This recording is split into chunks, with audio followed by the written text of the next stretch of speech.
Sige nga. Ayun.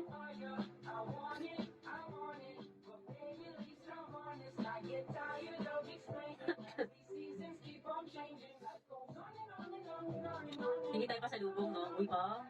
Pag wala ka ng pasalubong, shit. Hindi na lang kayo magkausap kasi. Ando na kanya-kanya mo na kaming nagawa sa live. Gusto ko magka-ano, i-pray na naman ako. Gusto ko talaga magka-business this year.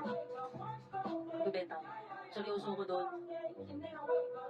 Dali ano yun na ako, yung, alam niyo sa blessing, yung ganun. Yung after church, raise your hand para sa sa blessing.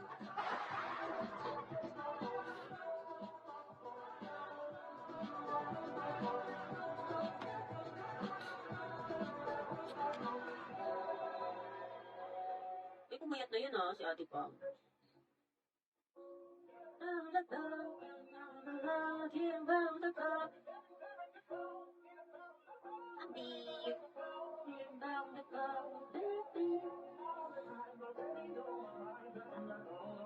Hindi naman yung baka kasi nag-expect ka, kinang-ina mo.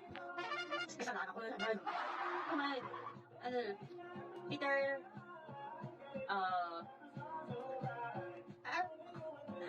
gago. Wala ako dyan, ako na nga. Sabi ko nga pumulit Talaga ba? Tayo pa tayo ng tingin. Baka super FT siya doon. Keg, hello. Aray ko.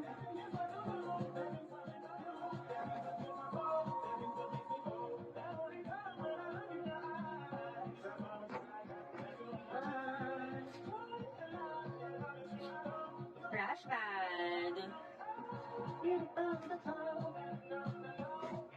May mga balak kayo magdagat sa summer. Bago mong salta, no? Yung balak kayo magdagat. Sige. Gusto ko na mag-swim mag-swimsuit. Ayoko nga, no?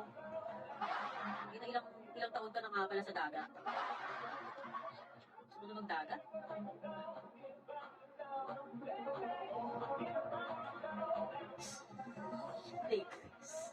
Sa lahat ng dagat ko, never pa ako nadikya. Lahat ng kapatid ko nadikya na. Except pala kayo.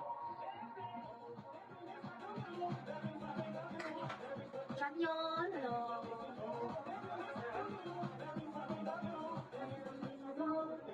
Kung kami muna magdadagat,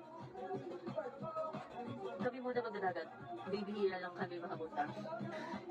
Arner, hello.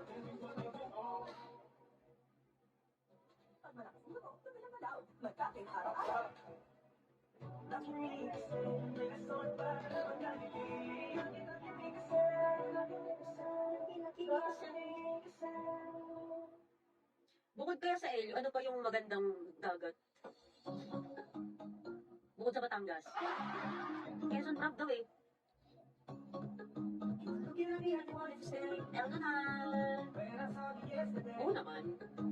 Jayden. Pero hindi yung isip mo, sobrang pro ko Alam ko parang hindi malunod. Ganun. Hindi naman. Siguro kasi nag-swimming lesson kasi ako sa Milo. Dito sa BF Resort. Yun, natututo ako. Kasama ko yung kapatid ko tsaka pinsan ko. Nag-enroll. Jerry, hello. Swimming lesson. Mga yun 1 month ata. Hindi ko matandaan. Yun, natuto talaga ako doon. Doon talaga, pag nag-swimming lesson, kahit malunod-lunod ka, wala silang pakialam sa'yo. Sa matutunan mo paano lumawi. Nalala ko, hindi ka